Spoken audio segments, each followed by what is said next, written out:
Hey, closet busters and bold move makers. It is time once again for Life Uncloseted. So I want you to gather around because it is time once again to kick down those closet doors of your life. We're here to escape our BS, explore our fears, and elevate our self-expression. I'm your host, Rick Clemens. I'm the bold move expert and that coming out guy who's going to take you to the party, the pulpit, the wake, and back to the party of living your life uncloseted. So come on along with me and grab hold of yourself and get ready to step out, step up, and step into facing your fears, making your bold moves, and living life without apologies. Now let's get to the show. Hey, Life Uncloseted family. It is time to bust out of those closets, make our bold moves, live our life without apology. And sometimes you just step into some friendships and some relationships and you don't even know why they got brought into your world. But then you realize after a little bit of the conversation, there's just a huge connection. And then when you realize these people also make bold moves and they set a tone for living their life in a very unapologetic way, you realize you really, really like them. There's a whole lot that you have in common. And you've heard his co-host a few weeks ago on the podcast. He's one of the team from the Ridiculously Human podcast, and he's got some interesting background. I mean, he was a stunt guy for a little while, and he failed at it miserably, according to him. He's done some bodybuilding. He's from South Africa, and he's made some pretty amazing, big, bold moves, and that's what we're going to talk about today. And yes, he does have that beautiful South African accent. So ladies, if you're listening, don't get lost in the accent. Just keep listening and learn from him. He's my buddy, Gareth Martin. And Gareth, I just want to say thanks for being here and thanks for coming to Life Uncloseted. I can't wait to have this conversation with you. Oh, well, Rick, thank you so much for having me, bud. What a great introduction. And it's the feeling is mutual. That's all I can say, man. And I'm really excited to chat to you today. Yeah. It's been almost, when this one airs, so everybody knows we pre-record, but when this one airs, it'll be just about a year since we met, because we met at Podcast Movement a year ago. And it was just kind of a casual conversation that we struck up there. And then suddenly we're talking about doing your podcast and my podcast and all that sort of. So let's start there. What was for you? I know what Craig's version of the story was. And I know you guys are good buds. And then suddenly this idea came up. But for you, what was the whole drive behind starting the Ridiculously Human podcast for you personally? So for me, I guess it was twofold. I've always really been interested in people's stories, and I just think like there's so much to actually learn from each other. Yeah. And I remember one time going to go visit my granddad, who I was never really close with him, but for no reason. I just wasn't really. I didn't spend much time with him basically. Right.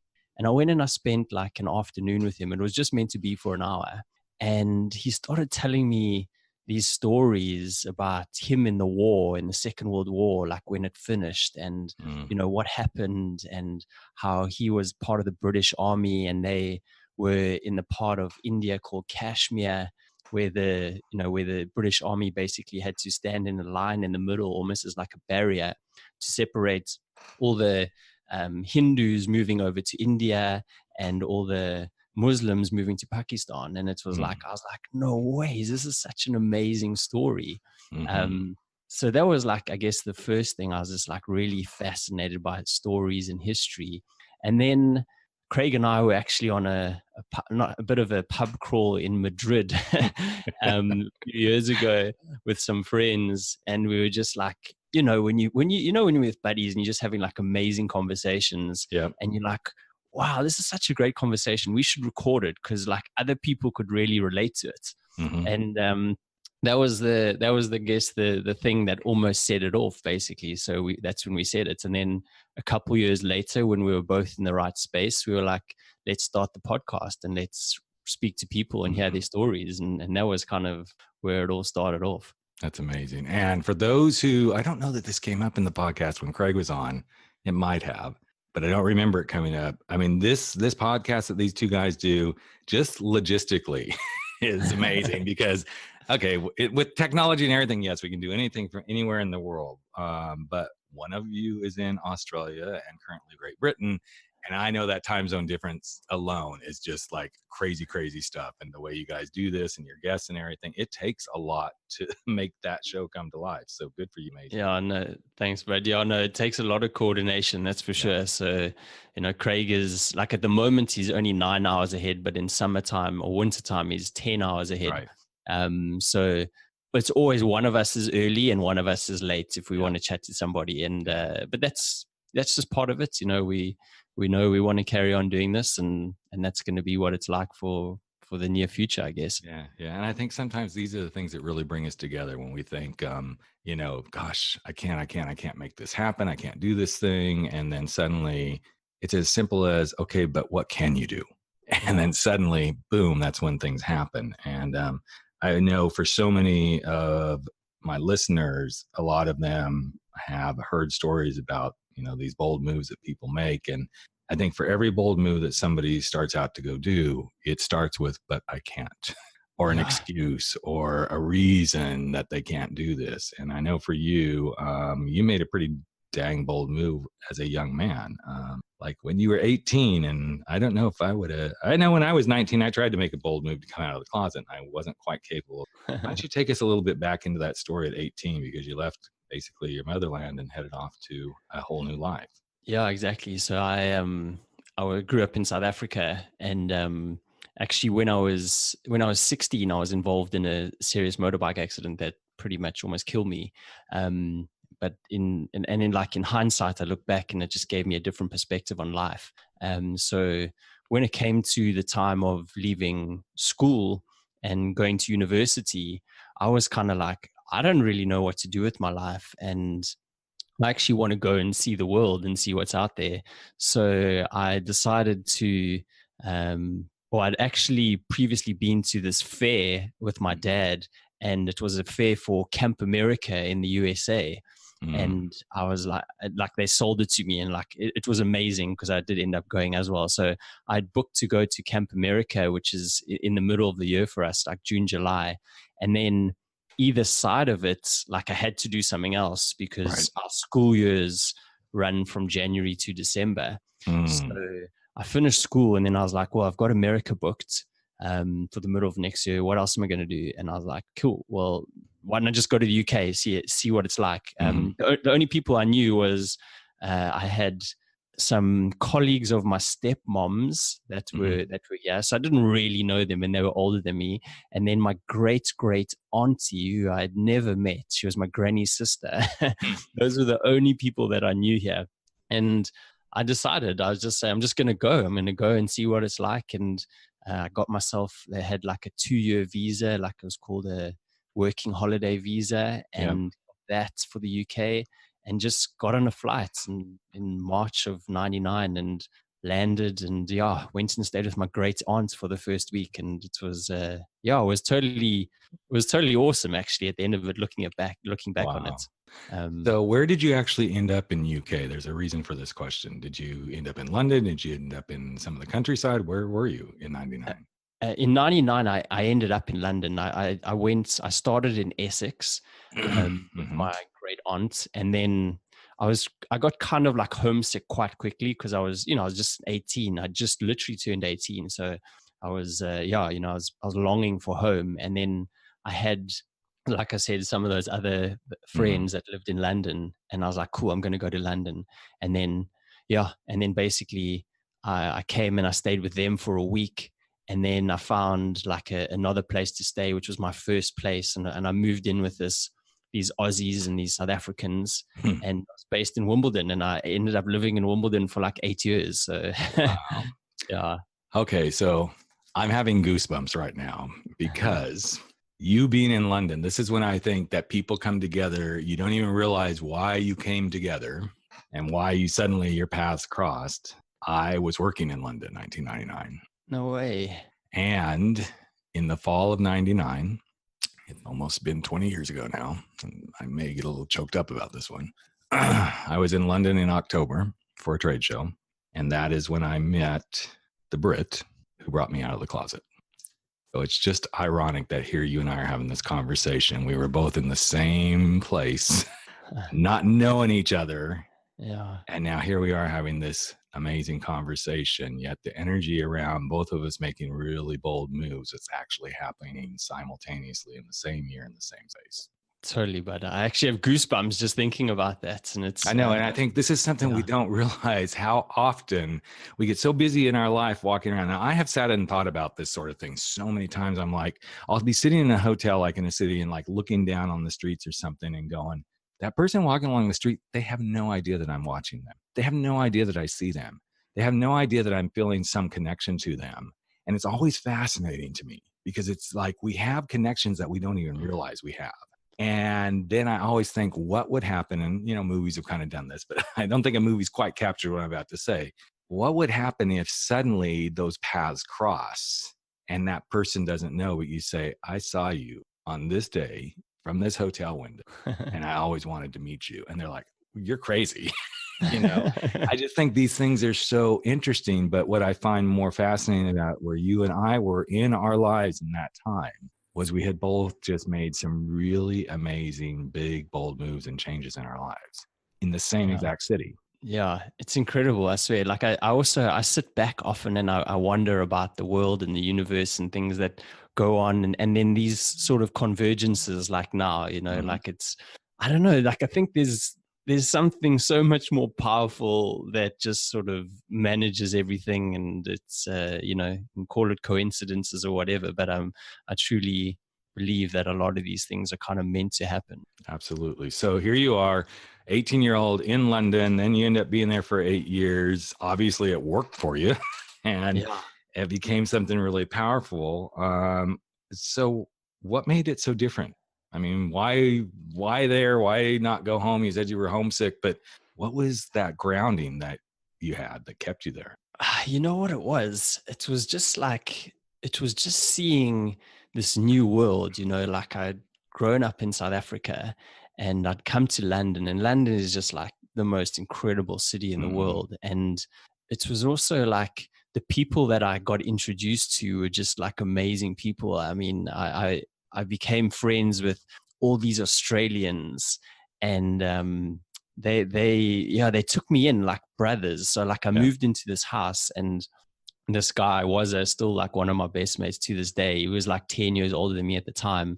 And he said like the first night I got into that house, he's like, hey, why don't you come and play Australian rules football? Like, and it's like the biggest sport in Australia. They call it Aussie rules.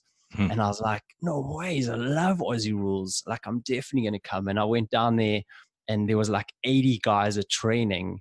And immediately I had like 80 new friends, you know. Wow. And they were all like big brothers.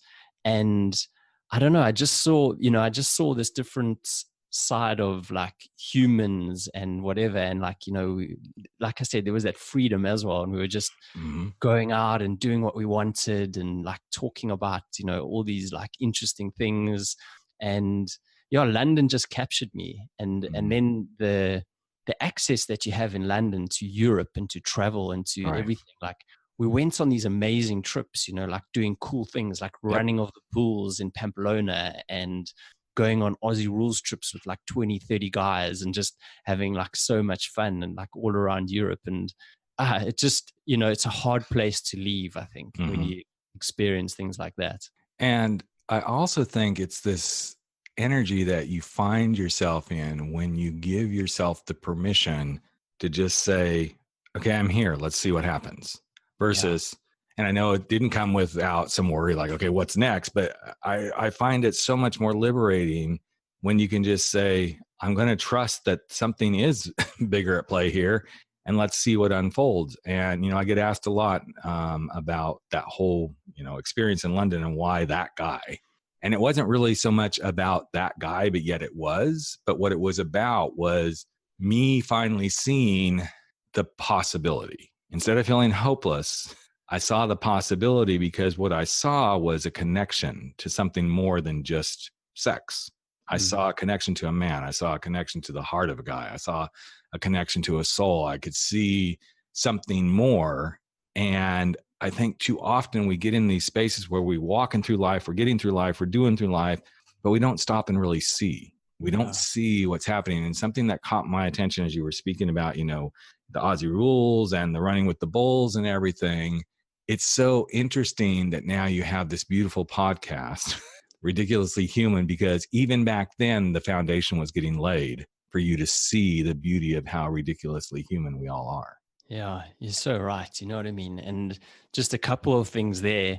I think life seems like it's so complex, you know what I mean? And so busy and can be so overwhelming. But actually, you know, we only need simple things in life to really make it enjoyable. And if you're able to take a step back from, you know, being stuck in like the rat race or whatever it is, and actually see you know, what the beautiful things in life and just let it kind of take you, then amazing things happen, you know. And yeah, you're so right. I guess like the grounding of the podcast is, you know, has started so many years before we even began it. And Right. there's just so many amazing, interesting people in the world to learn from and for us to all connect with. And yeah, so much fun to be had and knowledge to be shared and that sort of stuff. We're super fortunate, you know, if we allow it. Yeah. Well, if we allow ourselves to come out, I'm going to just say it, if we allow ourselves to come out of our closets and go experience what we're meant to experience. And I know for me, and I say this a lot when I've said it numerous times on this podcast, but when I'm speaking on stage, if somebody had told me back in 1999 in the turmoil of all that stuff, that I would be sitting here doing a podcast, having written a book, helping people come out of the closets of their life, I would have said, you are crazy. I don't know what the hell you're talking about, because that does not sound like me at all. And yet it has been given to me, because every step of the way, I feel like I've kept opening doors and opening doors and opening doors and going, okay, let's just see what happens. For sure. You know what? I really wish more people would like close down that first barrier, right? Because it's that first barrier which stops everybody. Yeah. If they're able to sort of bring that down and start doing things, then the world does really open up for you. But you can only see it if you bring down that first barrier. Otherwise, you're kind of always going to be fearful or moaning or thinking things don't happen for you. And I think, you know, if you can just overcome that first hurdle, amazing things do start happening. That's for sure. So I'm curious, what do you think the first barrier is from your perspective? We're both coaches, so we deal with this all the time in different ways. But what do you think that first barrier is for most? I mean, I think it's just like it's either fear or maybe a lack of courage. And I guess they're both kind of the same thing. But yeah, people are just afraid of the unknown and they like their comfort zones. You know, they say that people say they want to do things, but they actually never end up doing it because they are fearful or they just don't have that extra little bit of courage that they need. You know, they think they don't. I think that's the problem. They think they don't, and they'll always probably think the worst of what might happen. But you know, sometimes you just need to take that risk, or you just need to get someone to hold your hand, like a coach or something, to just help you over that line in the beginning, and then magic happens.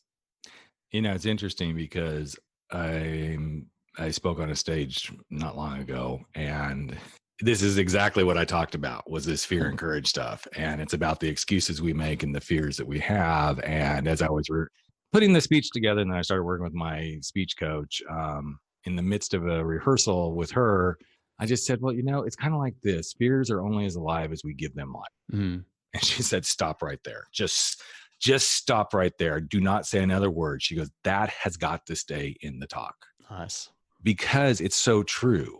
And the more, and so, you know, I just say this thing and then I'm like, well, wait, let me think about this. And I'm like, yeah, if I had not allowed that fear of coming out to my wife after having that amazing night with that guy, if I had let that fear still stay there and be alive, I probably wouldn't be sitting here today, because it didn't take me to that space. But when I allowed that fear to have no life, it gave me the courage to go have a life. Yeah, totally. I think it's like with anything in life, if you feed it, it's going to grow.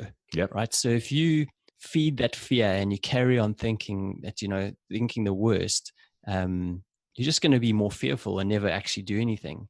And Mhm. it's the same for the opposites. If you are like really enthusiastic and, sort of not carefree, but you kind of like, you'll let life happen and you feed that, Mhm. then more and more things are going to happen to you. And, other people are going to kind of like wish that would happen to them as well, because they're seeing you doing things and accomplishing things. But there's only a slight little difference, you know what I mean? There's only, you're feeding one thing Yep. and they're feeding another thing. Yep. And that's all it is, I think. I also think there's this interesting space, and maybe it's because it's part of my talk, but I think there's this space of permission. You have to give yourself permission. Yeah. And we become so accustomed to, well, I need somebody to say this is okay. And we become numb to, I'm waiting for, and social media doesn't help this, that I'm waiting for everybody else's approval to say, okay, yes, you can go do this. And then we become saturated in this approval state where we can't even approve of ourselves without, having somebody else say this is good. And at the core of it is I believe, this is just my philosophy, folks, 99% of what we do in life is only ourselves giving ourselves permission to go do it. The rest of the 1%, yes, there's things we got to play by the rules in life, but for the most part, if I didn't want to show up today to record this podcast, I could give myself full permission not to do that. And okay, I might have pissed Gareth off and said, okay, I know we're hours away from each other and we plan and this, but if I decided I really didn't want to do this, I could have given myself permission not to. But too often we keep waiting for these other people to say, it's okay, go do that. Yeah, go ahead, Rick. Yeah, no, totally. Look, I think everything in life is a choice. Like, you know what I mean? You wake up in the morning and you've got a choice if you want to be happy or you want to be sad. There's no one else that decides this. Yep. You want to work hard today? That's cool. You work hard. You don't want to work hard? That's cool. You decide that. Everything is a choice. Like, it's amazing. You know what I mean? Like how much control you do actually have.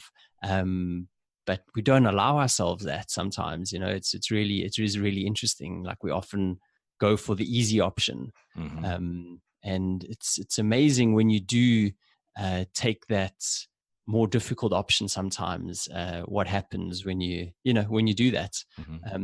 I actually heard something yesterday. I went to this amazing talk, and it was just 2 words. It was called deliberate inconvenience.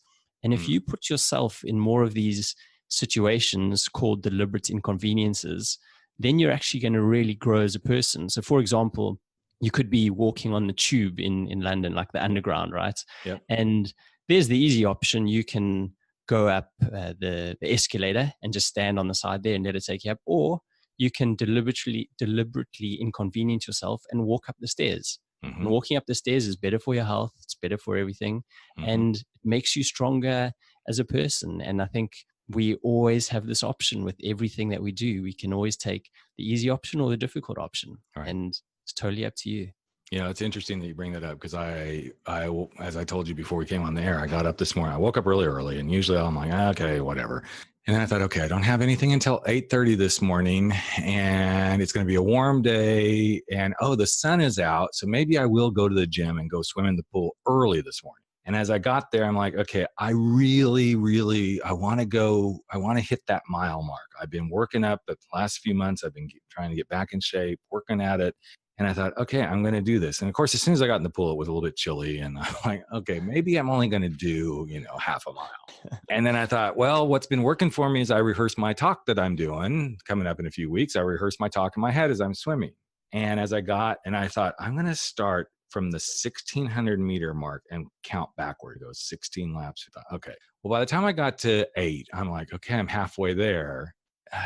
I could really stop and it would be okay. And I looked at the clock and I thought, I still have time, but I've got an hour. So if I don't get home, then I won't get everything completely prepped for this podcast I'm doing with Gareth, but that stuff I can do afterwards. But it sure be more convenient to get it all done. But what's it going to cause me if I don't do it until afterwards? Because his show's not going to air for a while anyway. And so it's interesting that you bring this deliberate inconvenience up, because I was having that whole kind of, well, it'd be more convenient to go home and get it done. It'd be more inconvenient for me to stay in the pool. And then as soon as I decided, you know what, just keep rehearsing, man, those last 8 laps, I got it done. And when I got done, I looked at a guy who's my chiropractor. He actually does some training with some master swimmers in the pool. And he looked at me and he just smiled. And I said, yeah. And he goes, you did it today, didn't you? And I said, yeah, I did. And it was amazing how that little bit of inconvenience drove me to go get something done that I was really wanting to get done. And I grew so much from it, because now I'm like, okay, bitch, you did it once. You're going to do it again 2 days. Totally, man. Yeah. But I love that. That's such an amazing thing you just shared there, man. Deliberate income. Yeah. But well done for swimming a mile, because actually back in the day, swimming was my thing. Mm-hmm. And, I remember swimming, like I just have a real love for it. And it's a nice time to actually have to yourself. And, yes, but it is easy at the same time, like you said, to go, I've done, half of what I need to do. right. And that's kind of good enough. Let me just hop out now. Mm-hmm. But it's those times that you don't hop out, that you do finish, that you really feel good. You're like, cool, I accomplished something. And there's something about a sense of accomplishments, which I think is so important to the whole human psyche, and it really encourages us to actually go out there and do better things and do more of the same, in the future. I don't know. There must be something in the air, because now this just reminded me of something that happened in the pool today. As I was rehearsing my talk, I'd been stumbling on a certain part of the whole, because in the middle of the talk, I do bring up the whole London experience, because it's vital to helping people move into a space of no excuses and no fears. And I've been stumbling over this one line, because it's about being in a hotel room with the guy, right? And I really want to use the word swanky, but I keep tripping over it. And as I'm swimming, I'm like, so it's 2 months later, I'm still married, and I'm laying in bed in the swankiest hotel room you've ever seen. And I actually stopped swimming right at that moment, because I was at a place where I could actually stand up. I'm like, yes, I nailed it. But I didn't nail it when I was first getting through that first part of the swim. It was after I got inconvenienced and stayed in there. And that's the moment I thought, okay, this is exactly why I was meant to stay and do the whole mile. And it was literally, I only had 2 more laps to go to finish the mile. I was like, okay, once again, universe, thank you for showing me why my ass was supposed to be in the pool this whole time today, because I nailed that line. And I have been trying to nail it. Yeah, I nailed it in my head. We'll see how it does later this afternoon when I'm doing it live. But I thought, wow, I got there. And it was because I made a choice to do something that makes me happy and moves my life forward. And I think people miss these things way too often. 100%. And another thing which I think is super important for people is to actually take your health seriously, like you are, and go out and do things like go for a run or go for a swim, because actually it really, really clears your head, and it creates this new space for you to think cool things. I always, honestly, Rick, when I go for runs, I wish there was some amazing app out there that I could just speak over the music I'm listening to or the podcast I'm listening to, because whenever I'm running, my mind kind of wanders, but in a good way, because it's thinking about things. And I think of the best ideas, at least I think they're good ideas at the time, and I'm like, oh, now I've got to stop and write it down, or sometimes I sometimes go, oh no, I'll remember this. And then I'll write it down when I get back. But of course, I never do. You never do. I never do either. Yeah, because I'll be on my bike, and I actually got on my bike for the first time in a while, because I had broken my toe back in November of 2018. That took forever to heal. It's still not 100% healed. Then I ended up with a thing called capsulitis in the ball of my foot. So it's been very hard for me to do anything cardio driven. I can't do planks. I can't do walks or runs, which I don't really run, but cycling, all that stuff. And finally my orthopedist said, yeah, you can do some cycling. And so I started a few weeks ago, started to do a spin class here or there, but I can tell I have to give it a day or two afterwards, because it's still putting pressure on that foot. And then this past week, or 2 days ago, I went and rode my bike from our house over to Target to pick up stuff, and came back. And I was like, I am so glad I'm doing this, because it was the middle of the day. It was the perfect break from my work. And I thought, why don't I do more of this? I mean, yes, I get to the gym. I'm kind of get to the gym in the morning, get it done, boom, done, But man, just these little breaks just put us in such a different frame of mind. Yeah, they're so powerful. And I just wish everyone would, take exercise a little bit more seriously, because we would all feel better. Yep. We would all treat each other better. We would feel better about ourselves. Yep. We would have better ideas. Like, you know, just overall, it's better for human existence and collaboration. And, you know, I just really encourage anyone to take their health that little bit more seriously and give yourself time, give yourself permission to, you know, to just take time out of your day and look after yourself. It doesn't have to be anything huge. I mean, 20 minutes. I mean, trust me, this foot thing has not been fun. And I remember when I first started getting back out walking, I thought, okay, I'm going to go do my 2.5 mile walk. Well, that lasted one day and my foot was hurting so bad. I literally could really not walk on it for a couple of days. I thought, okay, you overdid it, buddy. So of course, then here we go. The excuses and the fears started showing up, right? I'm like, okay, well, that's not going to work. So I can't do that. Of course, there was my little side devil going, yay, we don't have to exercise now. Then a couple of days later, I'm like, it felt so good to be outside. And I thought, okay, you don't have to go walk the whole 3 mile route. Where can you go walk? And I thought, you know what? I'm just going to go walk around just this short little neighborhood. We don't have a huge complex, but I'm just going to go walk around the complex once. And just that 5 minutes, 10 minutes that I was out, I came back so much more refreshed. And I felt so much more ready to go, you know? So let's kind of step back real quick to, you know, here you are, 18-year-old in London. Things are starting to like shape up. You're hanging out with the guys. You're starting to do some amazing, amazing things. What do you think your life would have been like if you hadn't made that bold move? It's interesting because I always think about this actually, you know what? And, it's of course it's impossible to say what it would look like, but I can tell you that like growing up in South Africa is very different, especially in Johannesburg. Like people are very materialistic, you know, they worried about what car they drive, and you know everyone's always kind of comparing what they do and these sort of things.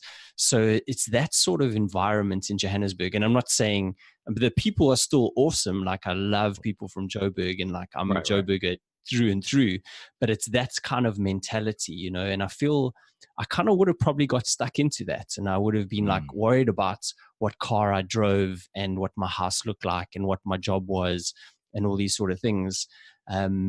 And yeah, so it would have been very, very different, you know, as opposed to being this guy who was a bit more carefree, who traveled the world, who explored, who met people.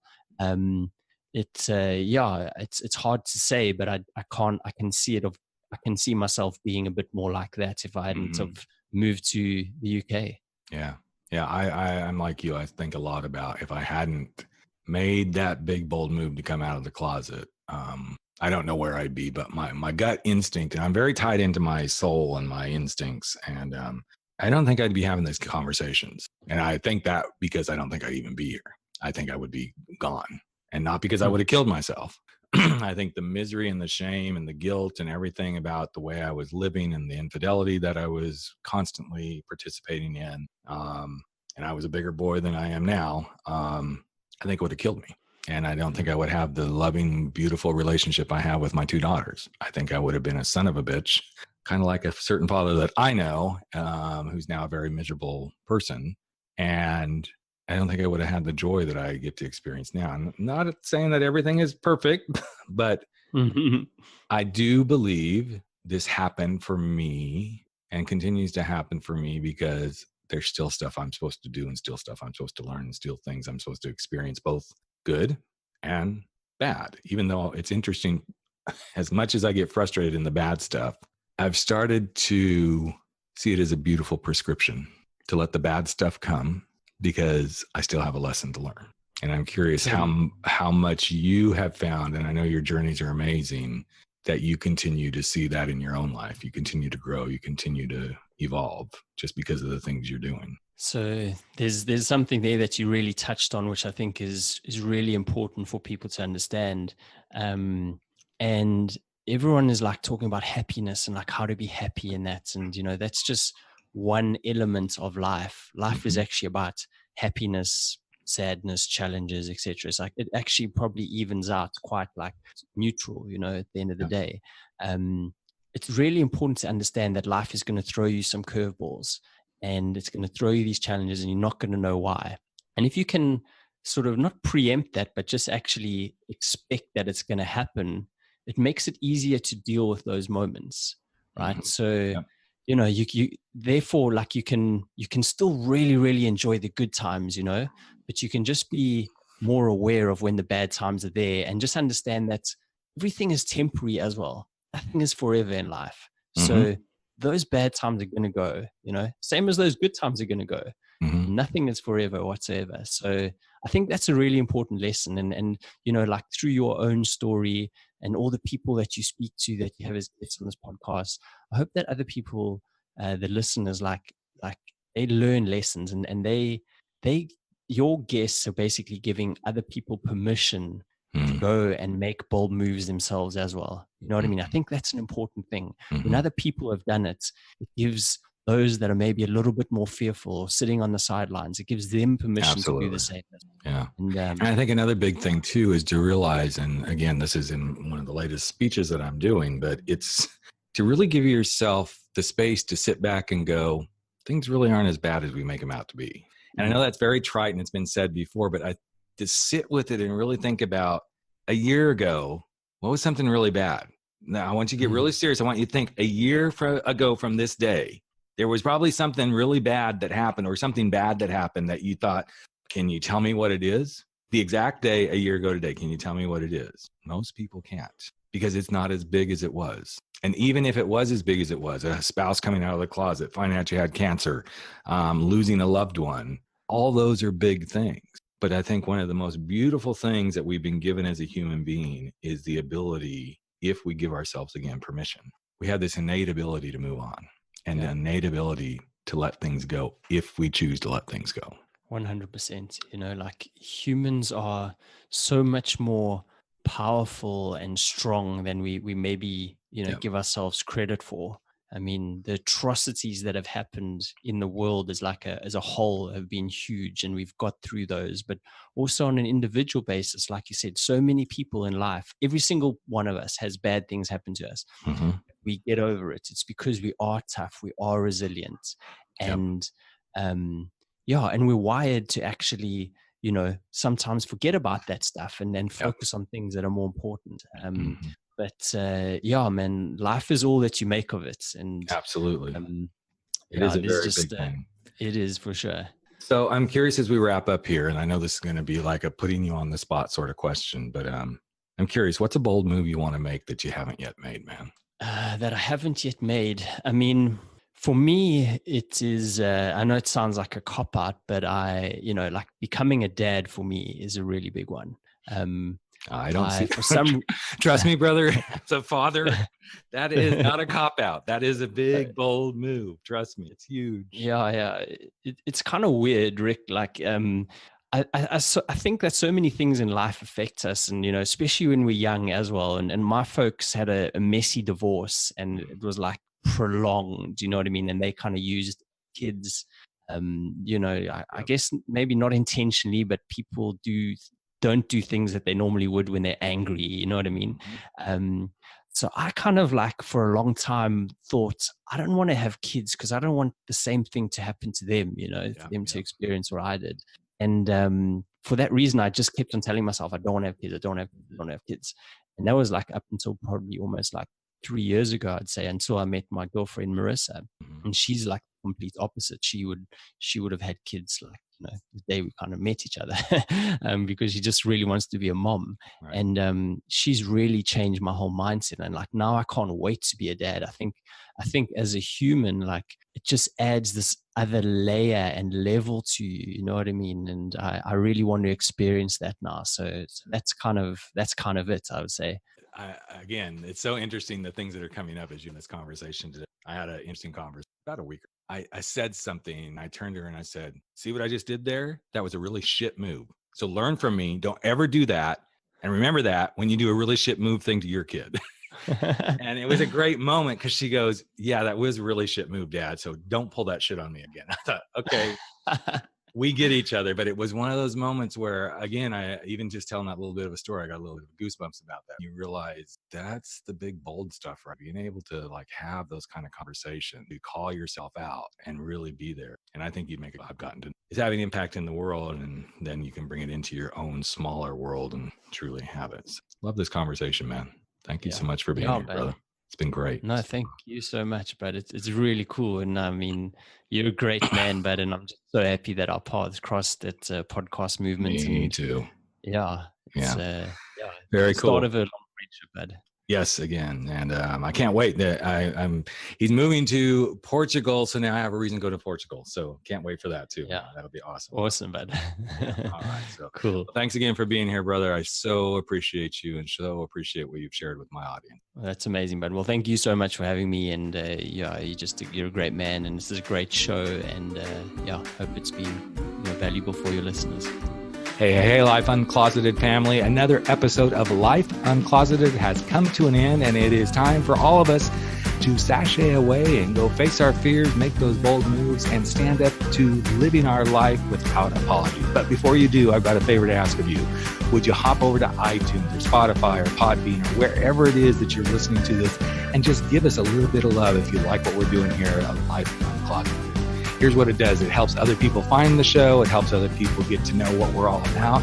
And you just might help change a life. In fact, if you really want to change a life, we'd love it if you just ask a friend to take a listen and see what they think. So that's it. Love you all deeply. I'm Rick Clemens, the host of Life Uncloseted. And never stop stepping out, stepping up, and stepping into living your life uncloseted.